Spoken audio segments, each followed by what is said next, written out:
Storage Messenger Self-Storage Webinar Series.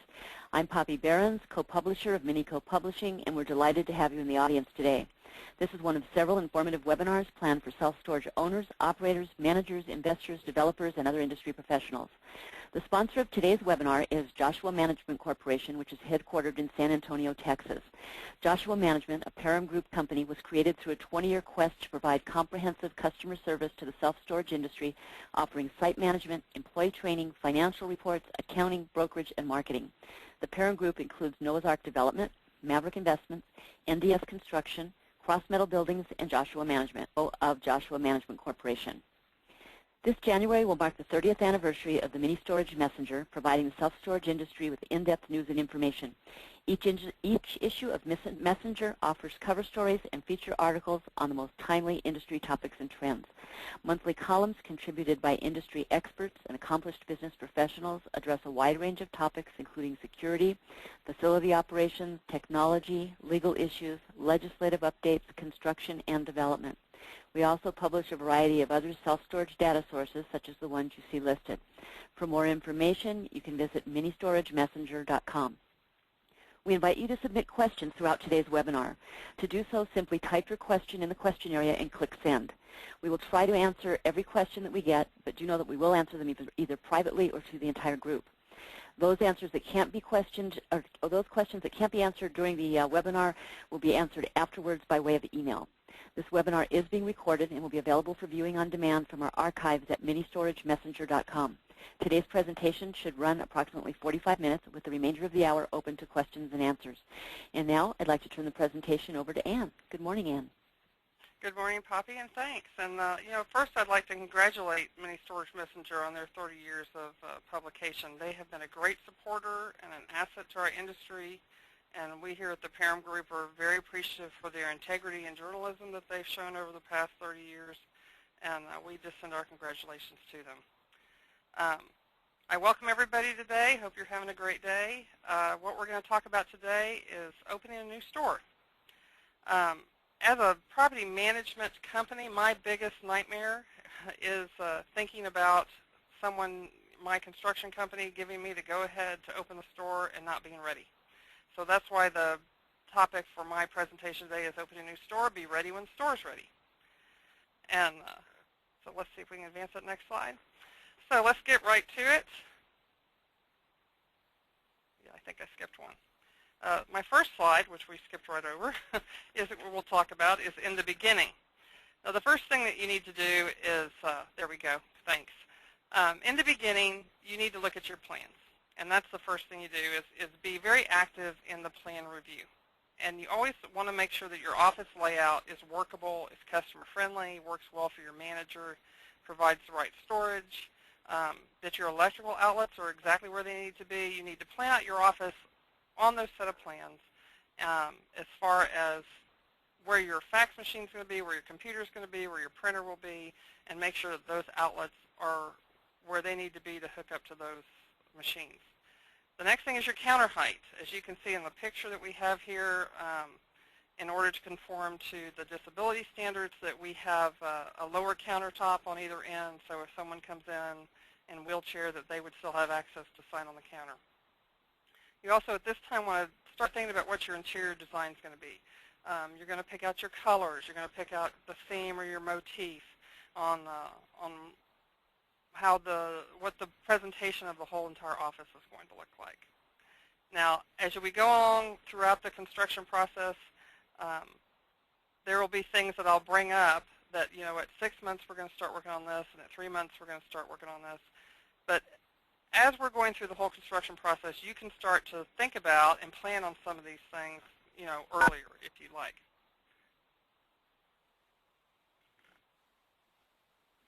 And we're going to move on to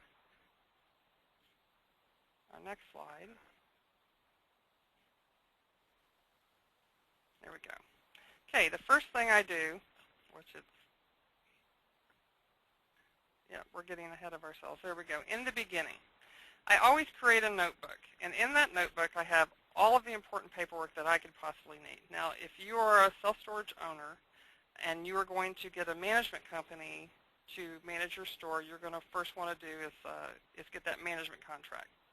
So within that notebook, you're going to follow your important paperwork like your management contract, your financial package, which also has your site details, unit mix, pro forma, anything like that.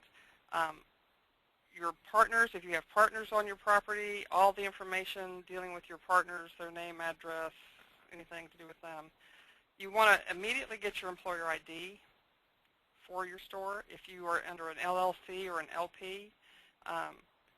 And then you also want to establish your mailing address. And the way that this may take a little bit of time, because when you first start constructing a store, you're going to have a little bit of a time frame where the post office isn't going to really know where that address is. And I've had the address change as the course of construction happen. That at one point it may be one address, and by the end of the project it's another. So that's why, and later on we'll talk about, I don't do any of my business cards and things till later on to make sure that I've really got a firm address. Okay, let's talk about that first month of construction is when I start looking for my real property insurance. Now, your insurance for your construction is different than your insurance for the store once it's up and operating. We always use Minico for our insurance. They seem to offer a pretty good package for the self-storage industry. At this time, then you'll start filling out the paperwork and establishing what kind of limits you're going to need for that. Also, at this time, check your yellow page schedule, because one of the worst things that can happen to you is to miss that deadline. And they usually have a deadline one time during the year, and if you miss it, then you may be open for a whole year and not have any presence in the yellow pages. You're also going to go ahead and establish your telephone numbers, because you're going to need to be able to have those numbers locked in, especially if you want to specifically select a certain number for your store. And you're also going to talk about your telephone setup at the time. Now, the telephone setup basically is, are you going to want call waiting, message recording, who's your long-distance carrier going to be? Let me go back to the telephone numbers. Something that you need to keep in mind is that you're going to have your main number. You may want a fax number. You may want a separate number and line for your internet DSL. Right now, what we do is, because we really don't use our fax that much, we do still need to have it available. We take our internet line and our fax number, and it's the same number. If you have any fire alarms or a separate security system or elevators, you're going to need to have separate telephone numbers for that. And that you need to be sure and check with your general contractor. The next thing you're going to do is find out who your internet service provider is going to be. Most of the time, when I go into an area, I use the service provider that the phone company has. That seems to be the easiest thing to do. It all comes billed at the same place. At the same time, I establish my email address, and if I'm going to have any kind of a web presence, I'm going to go ahead and get a web page address going for that. And also at this time, I'm going to start researching my operating software. Now, this may be something that you've already done as you were starting to develop your self-storage facility, but if I haven't done that, I'm going to go ahead and look into this at that time. Now, I'm going to tell you that operating softwares there's a bunch of them out there that can service any kind of need that you want. They have internet-based softwares. They have standalone softwares. Each one is very individual as far as taste is concerned for the owner-operator. The main thing is that try to get some references, try to talk to people that are using the software, find out what they like and they don't like. And also, many of the software companies allow you to download a test on your own computer, and then you can kind of play with the software and make sure it's easy to work with, and it provides the reports you need, and it does the type of things that you need. We're going to move on over to 3 months before opening. So we've had kind of a long time in there, a few months before we get to this point. At the 3-month point, I make sure that my signage is installed, because this gives everyone a pretty good idea of what's coming. Before then, they've probably figured out that it's probably going to be storage, but this starts to put your name out there to the public. People that are driving by it have that name recognition because they've seen it repetitively. And it just establishes a presence within the community on that you are getting ready to open pretty soon. I also go ahead and establish my banking services at this time. I operate off of 2 separate checking accounts. I have a checking account for just the deposits that my managers make. I require deposits every day. I was previously, before my self-storage life, I was in banking, so I'm really big on balancing on a daily basis.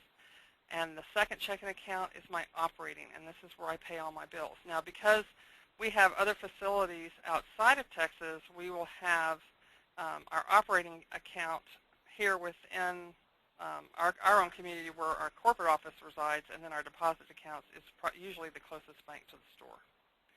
And then I also establish a money market account because I accrue on a monthly basis taxes and insurance and anything else that I may need to pay at a one-time per year.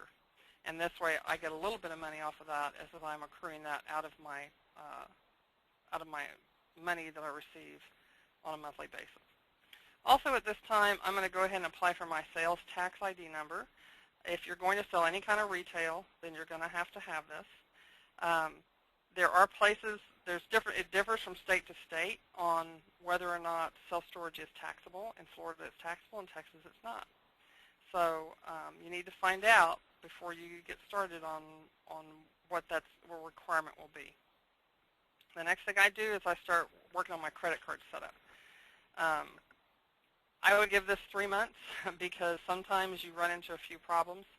I would use the credit card company or like we use authorize.net because that's what interfaces well with our operating software. Usually the person that sells you the operating software is going to recommend who to use as far as your credit card processing is concerned. Our next slide. Still 3 months before opening, I'm going to order my golf cart. Please don't get one that's all souped up and high off the ground and everything. It's really a waste of money. You just need something practical, and you don't need anything that older people can fall out of. That becomes a liability. Use that money somewhere else than ordering a real expensive golf cart. We also establish our accounting system at this time. We pretty much use the same accounting system that interfaces with our operating software, but there's different types of accounting systems that can be used. We also, if we're going to have a truck on site to use, we order our truck at this time because there's things like the artwork and things like that that need to take place, so that can take a little while. 3 months out at this time, we will take a look at that site plan, and we verify that the site plan is correct with the actual. And what that means is that 5 by 10 is actually a 5 by 10 in real life. There's a lot of things that happen during the course of construction, and you want to be sure that what your site plan says is actually what it is on the property. There's been a number of times where I've gone and that 5 by 10 was now a 10 by 10, and I've had to change my unit mix a little bit. Also, we order our unit numbers at this time. We always take care of the unit numbering. We just feel like as a management company that we do a kind of a better job of numbering those units and the flow of the way it's laid out. And also at this time, if I need to purchase my operating software, if it's going to be a one-time purchase, this is the time when I purchase that software. If it's going to be on a month-to-month contract, I go ahead and lock that in and start negotiating that.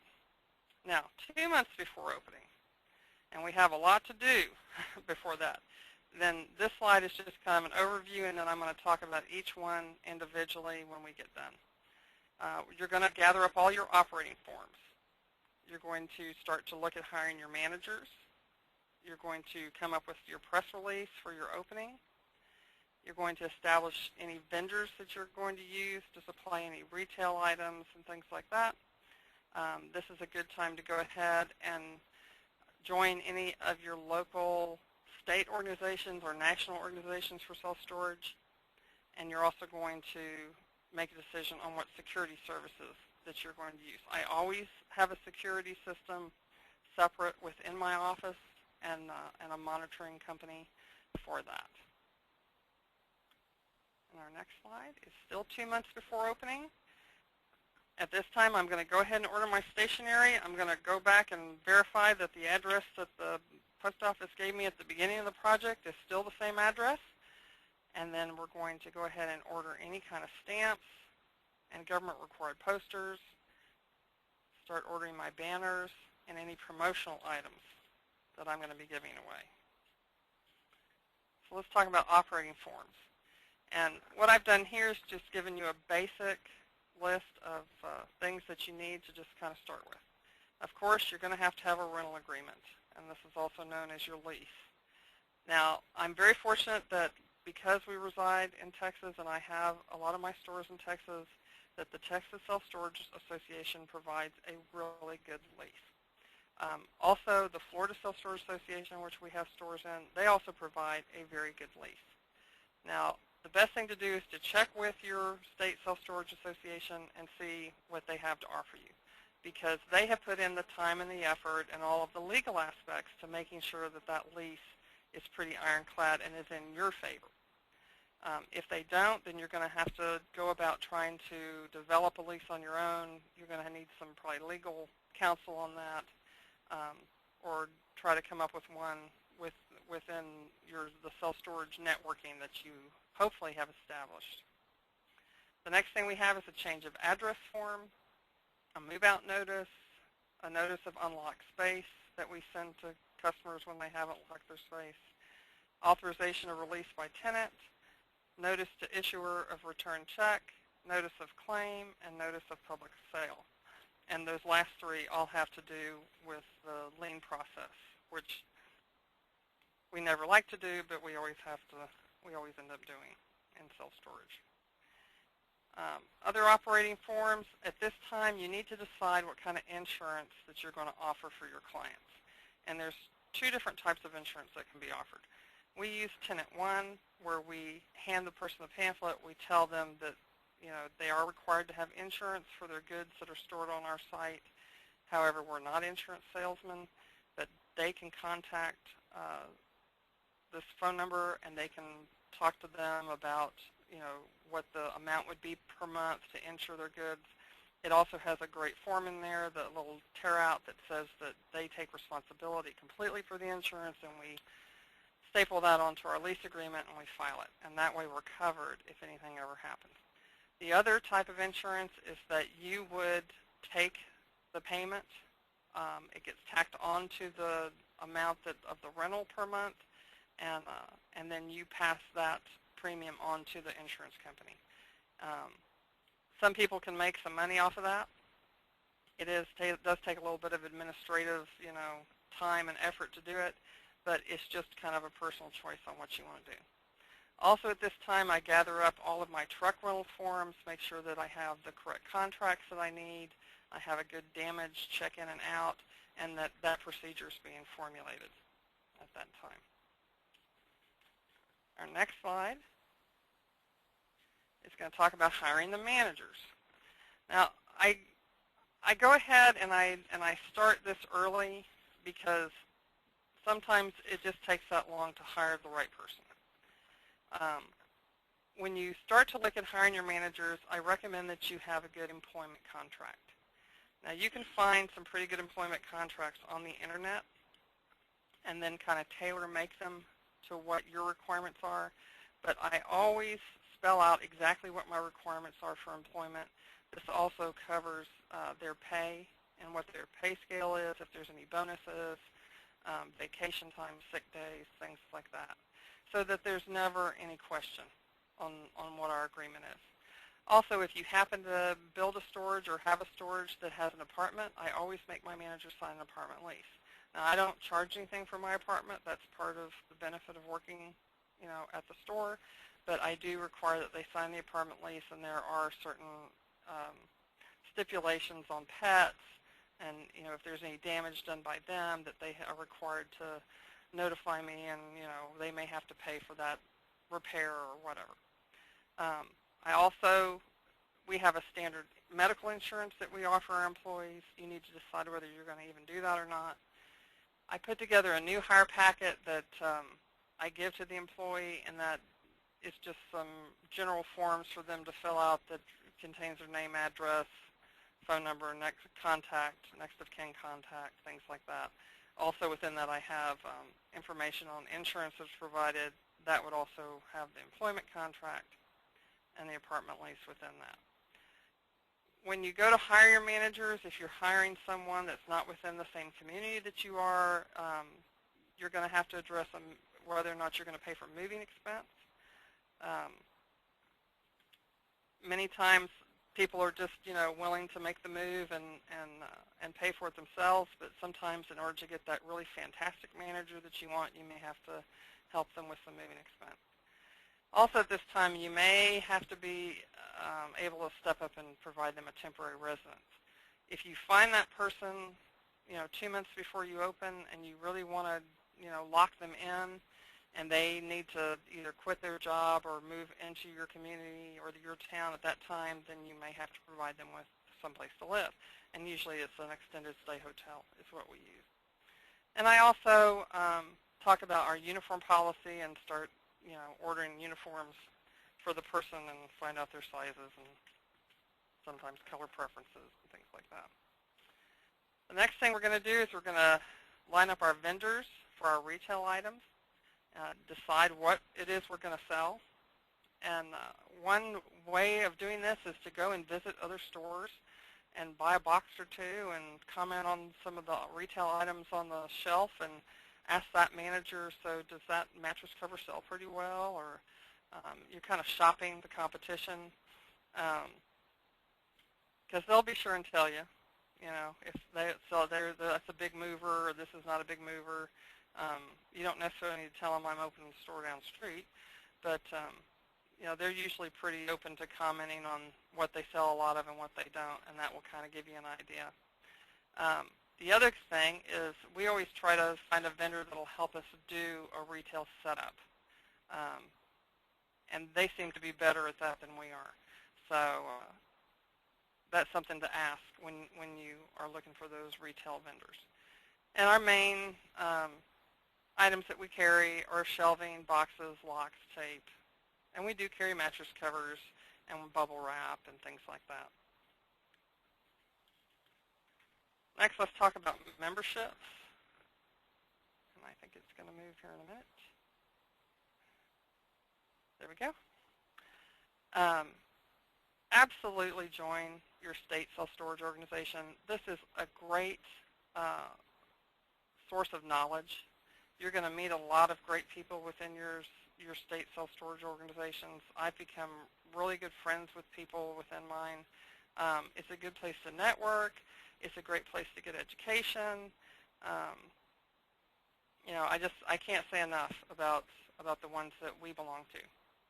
Also, your national self-storage organizations are a really good source for education, keeping abreast of what's happening in the industry.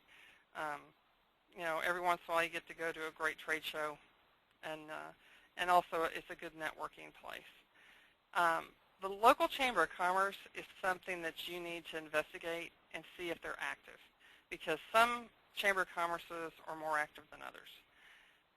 We have a great Chamber of Commerce in Pensacola. It just, is absolutely there for the businesses, and they do a lot of different things to help promote businesses. Some of them just kind of have get-togethers once a month, and they sit around and talk, and it really doesn't promote your business that well. But the ones that are good absolutely become part of and join in on what they do. And the last thing that I'm going to do is I'm going to set up my security services. And like I said before, I always have an office security system. I establish my monitoring company, my access list and passwords. One thing you need to do is if you do change your access list, be sure and take that person off. If you lose a manager and replace them with someone, don't forget to call the security company and take them off, or they'll be calling them in the middle of the night a year later, and that can be very irritating. Okay, at this time I'm going to start ordering my stationery. Hopefully I have already established what my logo is going to look like. If I haven't, this is a good time to do it, because you want to maintain the same look on every piece of literature, every piece of stationery that you hand out to customers, or any kind of correspondence that you send. I'm always going to have business cards. Usually I try to put the manager's name on it. As you can see on the back, we have a place for the unit number, gate code, and door code that we hand out to our customers. I tell them to protect that with their life because that is, proprietary information for them. At this time, I develop my brochures, any kind of postcards that I'm going to use for mail-outs, or perhaps I use postcards to send customers a note thanking them for their business. I always have letterhead with second sheets because at some point in time I'm going to have some kind of official correspondence from my store to somebody. And then I order my envelopes, which I use for my letterhead and my letters, and also I have an 8.5 by 11 envelope that's pre-printed with the type of things that are allowed within self-storage, maybe what the hours are for the store, different information in kind of a condensed form that they can look at. And then you can fold up their lease and all of those things, forms that you need, and put it in that envelope, and the customer has it in that one place, and they don't end up losing everything. I'm going to order my stamps and posters at this time. You're always going to need a name and address stamp. It just makes things a lot easier to go ahead and go down to Office Max or Office Depot and order one. You're going to need a bank deposit stamp. It's just a procedure that my manager has, that when they receive a check, they automatically stamp the back of it and place it, in the bag to be deposited. I always have a paid stamp, a no refund stamp. If you're not going to give any kind of refunds, make sure that no refund stamp is, used all over your lease. You need to go ahead and get some federal labor law posters, OSHA posters, and any state labor law posters that are required for your business. Now, you can find these. You can find the posters online. There's different companies that provide them. I'm going to tell you they're not cheap. The next thing I'm going to do is I'm going to start working on my banners and decide what kind of banners I'm going to put up. Always a now open is a good thing to have. The problem with self-storage is that for a while it's going to look like it's open, and it's not. And this is the problem that we have a lot of times, is that we'll start having traffic come in 2 or 3 weeks before we're actually open. It's a good thing to put, if you have a pretty good idea when it's going to open, to put out an opening soon, either on a marquee if you have a marquee with your sign, or a banner. I use banners to advertise some of the things that I offer in my facility, like if I have 24-hour access, if I give a free truck with move-in as an incentive to come lease, if I have climate control. If I'm in a market where I don't have a whole lot of competitors that have climate control, I'm going to use that.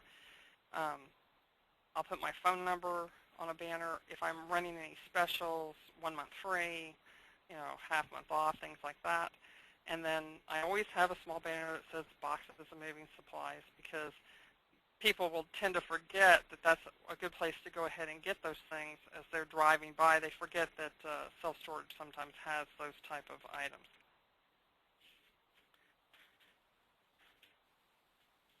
Depending on what the jurisdictional requirements are within your city or town, and that's the other thing that you always have to look at too when you are considering banners, is that the first thing you need to do is find out what the sign requirements are for your city. Some of them are stricter than others. I live in a kind of a smaller community here, and they're very, very strict on what kind of, temporary signage is what they call it, what kind of banners I can put out for how long. I have to go get a permit. Some towns, are much more lax, and you can put things out, and they don't have a lot of people, inspectors running around, writing out tickets, so you can get away with a lot more for a longer period of time.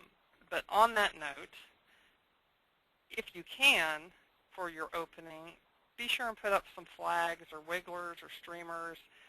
If you have any permanent flags that you could possibly put up, anything that's going to draw attention, because the majority of your customers are going to come from your drive-by. Also at this time, I go ahead and I order any of my gate and building signage. Be sure that you mark your buildings very clearly. That if you use letters or numbers for your building, like if you have buildings A, B, C, D for your buildings, that those are large enough to be able to be seen, and they're on the end of the buildings. Any kind of directional signs, especially within interior climate control, sometimes that can become like a maze, and you really need to have what I consider to be like a hotel signs. When you go into a hotel room, they'll tell you, you know, room 100 through 120 is this way to your left, and 121 to 150 is this way to your right. So that helps a lot when your customers get inside that climate control building to have that kind of signage up. Also, I put certain signs on my gate. The main one is that gate closes after the one car goes through, and hopefully that helps to deter tailgaters. Anyone who's ever owned a self-storage has had a car be hit by a gate. It just kind of goes with the territory. But at least if you have the sign up there, it will deter some people from doing it. There's always going to be some that try it. And when they do get hit and come complain to you, you can point to the sign and say, didn't you read the sign? So also, you can also put, if you have hours of operation for your facility, you can put that on there, and then you can always put a thank you for storing with us sign on your gate. I'm going to start ordering my promotional items at this time. I've hopefully, in that construction period, I've done some research on who I want to order from. I've done some pricing, things like coffee mugs, and we use coffee mugs to do when we do our marketing for our apartments and businesses. We'll take a coffee mug with candy or things like that. Magnets, and we use magnets to write down when their rent is due and how much it is so they can put on their refrigerator. We could use keychains as giveaway, because when we sell locks, we always sit there and put the key on the keychain for them and hand it to them so they know that's the key that goes to their lock. This keeps you from having to go over there and cut a bunch of locks when they lose their keys. Computer calendars are really neat. People seem to appreciate that, and those are the strips that have the calendars on that you kind of put on your keyboard. And then we always offer candy and candy dishes when we're setting up the office. And then pens, and pens are real interesting. I was at a restaurant one time within our city, and I paid with my credit card, and they brought back a pen and the thing for me to sign, and it was one of our store pens, which had been picked up by a customer and passed on. The other thing I do with my pens is anytime I go to my bank or anytime I go down to Quiznos or anything like that, I'll just hand them a pen and say, here you go, here's a free pen. And they always seem to appreciate it, and then that's free advertising for you. Now we're down to 1 month before opening. At this time, you need to be very diligent on talking with your general contractor, I would say almost on a daily basis, to find out where you are. Because we're down to the last 10 yards before the goal line, as I always say, and that is the hardest. That last month before opening seems to be the hardest in getting everything done.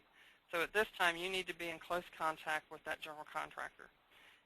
You're also going to start doing things like utility setup turnovers, and I'll talk about that in detail in a minute. This is where I start doing my operational notebook setups, my office setup, any retail purchases that I need to make. I'm going to start doing any contract services that I need to set up for operating, get my computer set up, my internet going, and start working on my advertising. The utilities turnover, which is going to be our next slide. During the course of construction, your general contractor is going to be responsible for all of your utilities. Electricity is going to be what they call temporary power. About a month before you open, maybe a little more, a little less, they're going to come to you and they're going to say, we need to apply for permanent power. Okay. So at this time, this is where you make the changeover. The thing you have to watch on this is that you don't do it too soon, because you're going to start paying that bill.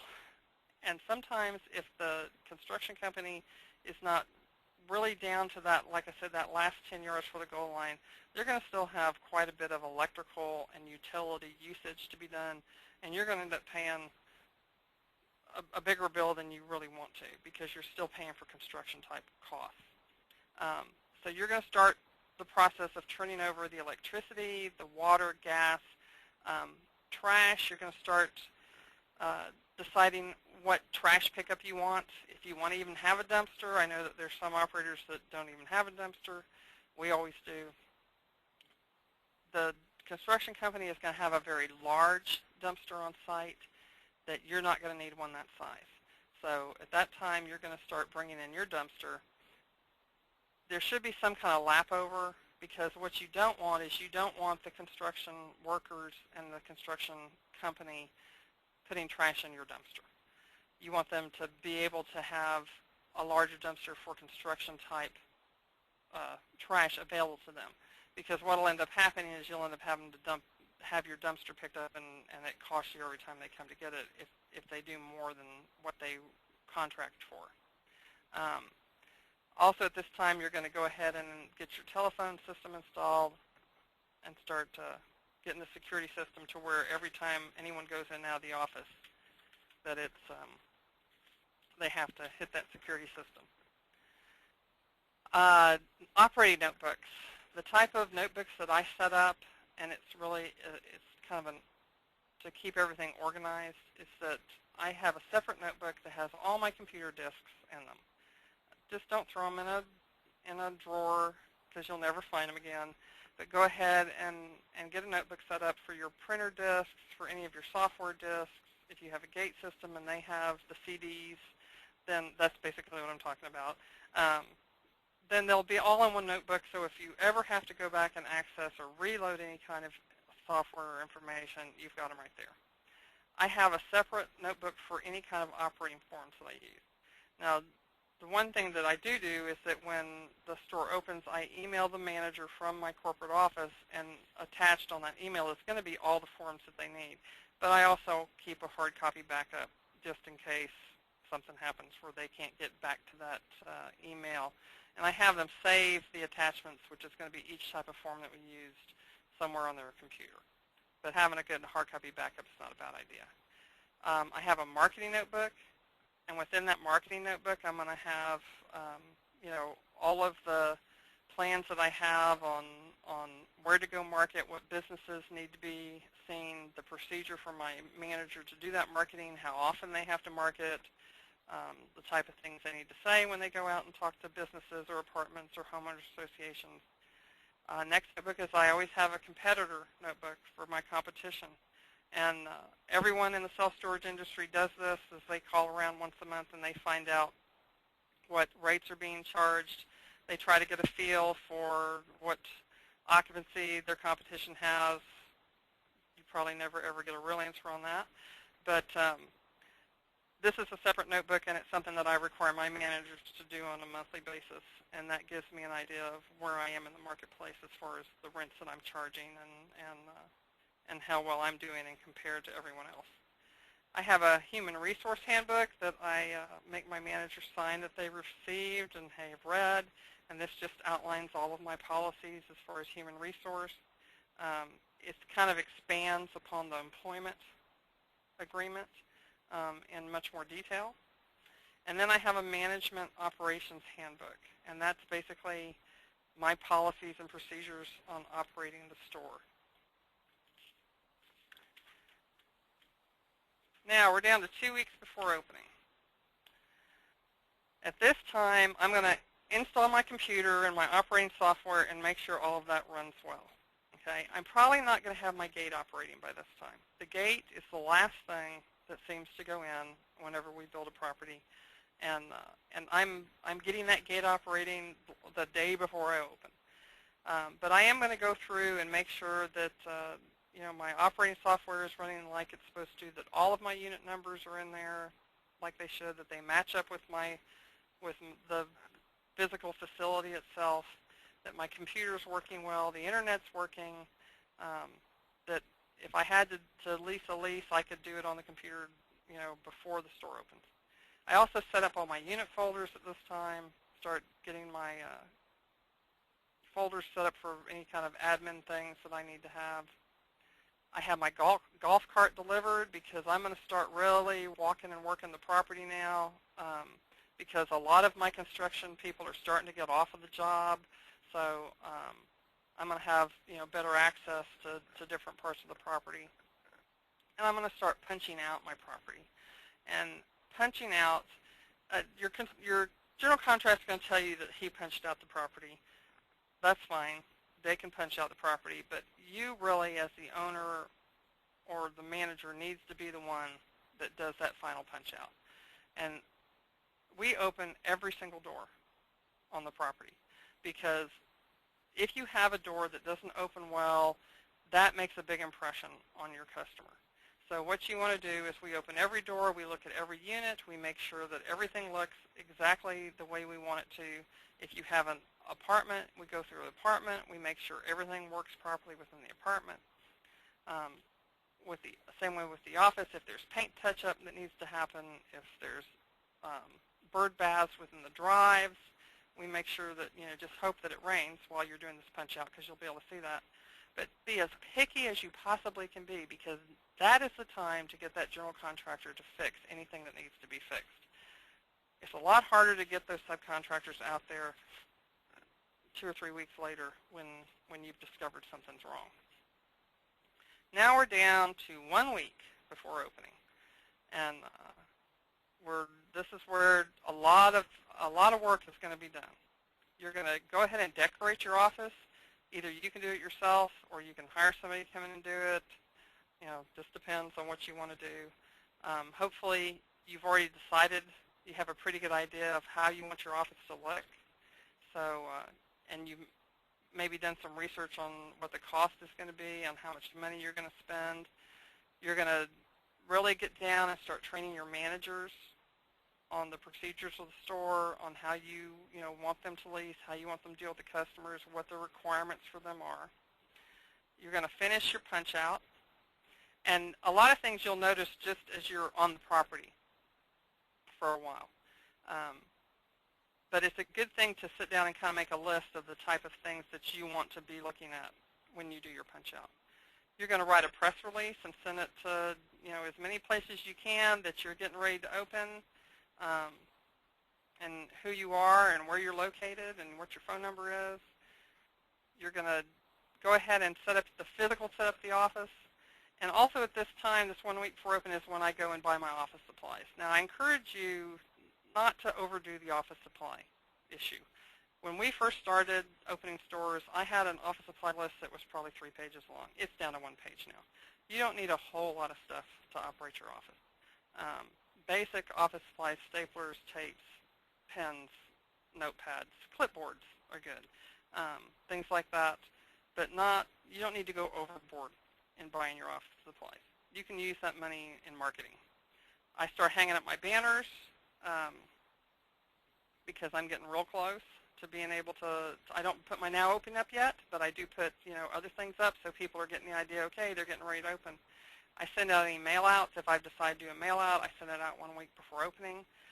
And I also start going and visiting my businesses and my apartments, anybody that I want to do some marketing to, and start giving them a heads up that we're getting ready to open. And then once all of this is done, you're ready to open your store. All you have to do is sit there and wait for people to start coming in and signing those leases and filling up your facility. So that's the end of the presentation today. I'd like to thank everybody, and I think Poppy's going to probably have some questions that we may have gotten over this time. Yes, Ann, I do. Let me get my list here as they've been coming in. The first question is, how do you find a manager? How do I find a manager? Because we have a pretty good website, we already have kind of resumes that come in just kind of on a monthly or daily basis. So, but if you don't, one of the best ways is to put up a sign on a construction site that says who you are, or says now hiring, and put a phone number. And because people who drive by will be seeing, okay, they're starting to hire, and then you'll start to get people coming to, to inquire about a job. The other thing is that a lot of your state associations will have places on their website for managers who are looking for a job, or you can also post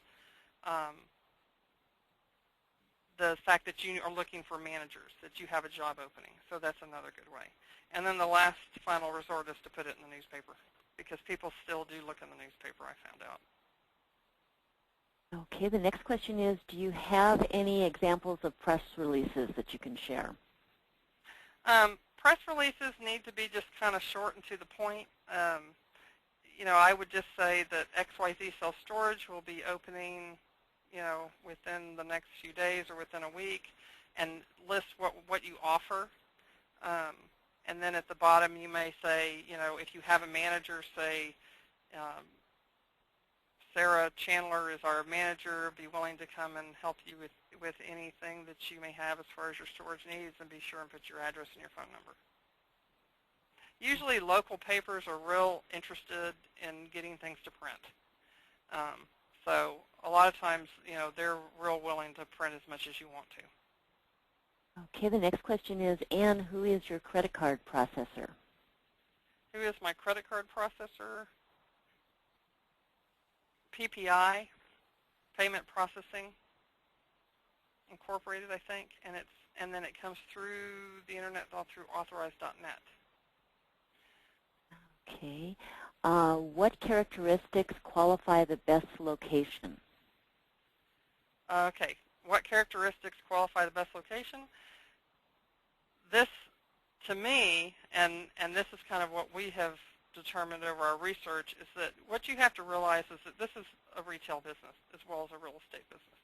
So to me, the best locations is the one that have the most drive-by and that are by what we call traffic-inducing areas. Like we have a store that's right by McDonald's, because people are going to be coming into the McDonald's. You want to be, like I said before, most of your customers are going to come from drive-by. So you want to be on high traffic areas next to other retail type companies that produce a lot of traffic. Okay, next question. I will be opening my first store as an owner within the next 3 months. I plan on managing it myself. Do you recommend hiring a management company to help me at least run the store? If you have absolutely no experience whatsoever, yes, I do.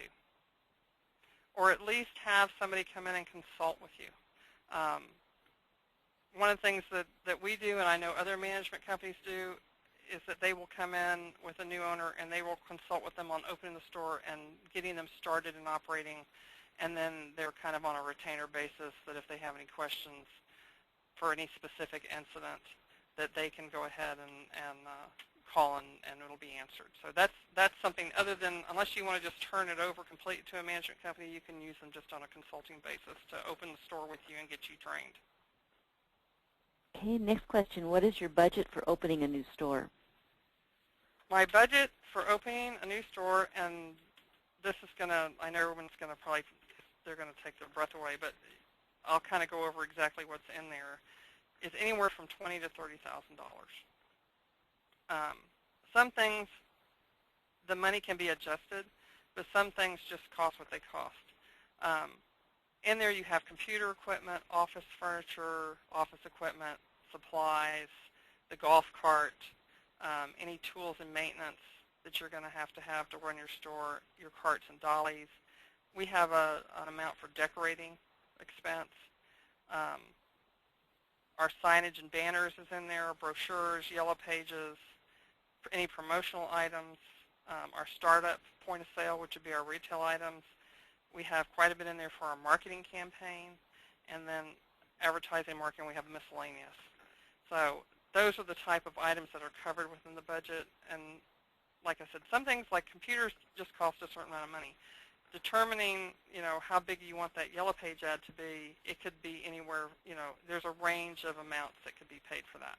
So when you sit down and just start, making a list of what you think you want to pay for things, and that's the best place to start. Okay. How do you find and choose maintenance vendors? Maintenance vendors are people like you're going to want to be sure and have your HVAC, if you have climate control, that maintained, and we usually use the company that installed the HVAC because it's under a warranty period anyway. Those are the people that know best what needs to be done with that system, and then have them come in on either a monthly or quarterly basis to help maintain the HVAC system. The things like landscapers, we usually put it out to bid to 2 or 3 different people. You may have someone in the area where you think the landscaper company does a pretty good job. The place always looks pretty nice. You might want to go in and ask them who they use. We're looking a lot of times for price, but get it spelled out pretty clearly on what the requirements are, how many times you expect them to come, and what it is you require them to do on a weekly or monthly basis. Okay. What operating and accounting software do you use? I personally use CenterShift. It's CenterShift Store is what it's called, and it downloads into QuickBooks. I had to think for a minute what our accounting system was. It downloads every day. We download from CenterShift into QuickBooks.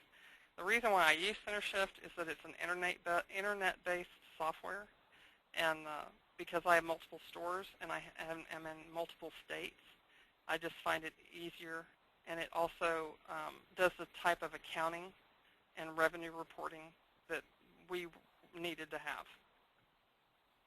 Okay. What kind of directional signage do you use, and when is the right time for ordering it?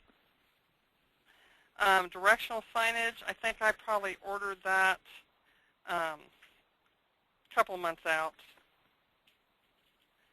because you're not really going to put that up until right before you start to open your facility. You don't want to do a lot of things on your property when there's still construction people, because they really don't care. You don't want to do any decorating in your office or put up anything that can be knocked off the wall or damaged in any way, because a lot of times, they're just trying to finish what they're doing, and they're not paying as much attention to those type of things. So I would start a couple of months out of getting those signs ordered just to make sure I had them, and then that's one of the last things that I would put up before I open my store. Okay. Do you usually have a grand opening? It depends where I am, and it depends on how active the Chamber of Commerce is on whether I have a grand opening or not. Grand openings cost money because you have to have some things going on during that grand opening. Which leads to the next question. The next question is, what do you do for a grand opening? What do I do for a grand opening? Well, so they're kind of together. Yeah, we'll do that together. The last grand opening I had was in our store in Pensacola, because we have a great Chamber of Commerce in Pensacola. And they helped advertise our grand opening.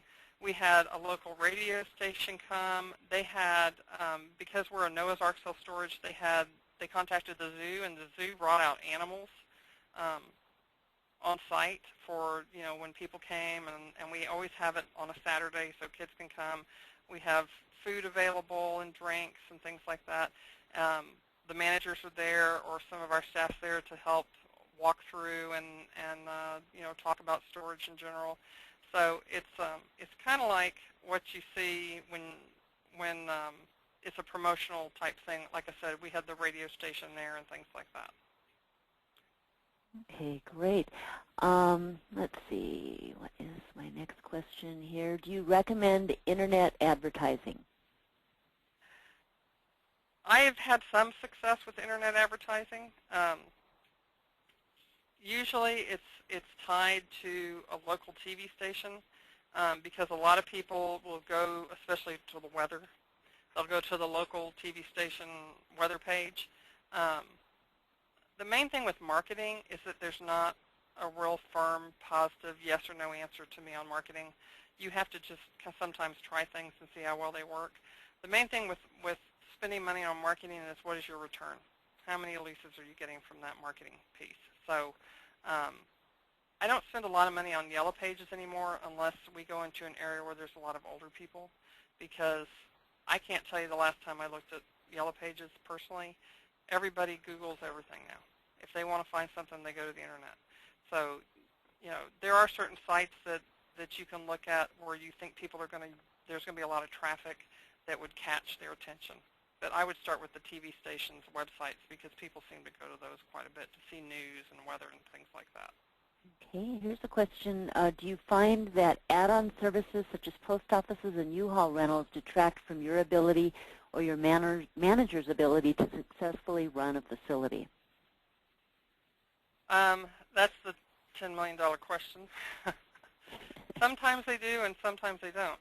It just depends. Sometimes I found that people have to hire another person to run that ancillary business, like a post office or a UPS store. People have different opinions about it. Some people that are very successful at it say that, no, they don't really see any problem with it. And then there's others that say, yes, it does detract from the leasing of the store. If you build the storage in the right place, you should have enough traffic to keep that manager busy doing the leasing. If you're going to have another business on there, you probably will need to have someone else helping to run that business. Okay, do you have a recommendation for the size of ad that should be placed in the Yellow Pages? I downsize my ad in Yellow Pages, like I said. As years have gone on, we have gotten smaller and smaller. We do use bold print with a frame around it. The advantage we have is we usually have multiple stores in a market, so it kind of spreads out the cost. The people that sell you the Yellow Pages are going to tell you you have to have a big ad, and I just haven't found that to be necessarily true. The way I know that is that every customer that comes into my store, I ask them, how did you find us? And very rarely they will say Yellow Pages. So as much as, there are people out there saying, oh, no, you have to have a big presence in Yellow Pages, we just haven't found that to be true. Great. We have time for one more question. What is the total target cost of opening a new store, including land, building costs, et cetera? Oh, wow. The big question for the end. That's a development question. I'm going to tell you, it depends. If you're going to go into, it depends on the market. I'm going to tell you that right away.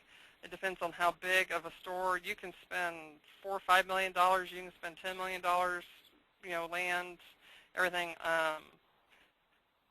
It's a case-by-case basis as far as what a facility costs. That type of thing, that's something that you really need to ask someone who's in development, and they can get a little bit more particular, because like I said, we need to know the market and what size facility you're wanting to build and things like that. Okay, wonderful. Thank you, Ann. We'd like to thank everyone for attending today's webinar. We hope we've provided you with some useful information that will invest you in opening your next store or operating your existing site. For more information on the Parham Group, please call 888-980-8251. And once again, we want to remind you that within the next few days, you will receive an email with a link to the archived presentation, so you can watch this webinar again. And you can also check our website for any upcoming webinars that we have scheduled. Thank you again for attending, and have a wonderful rest of the day.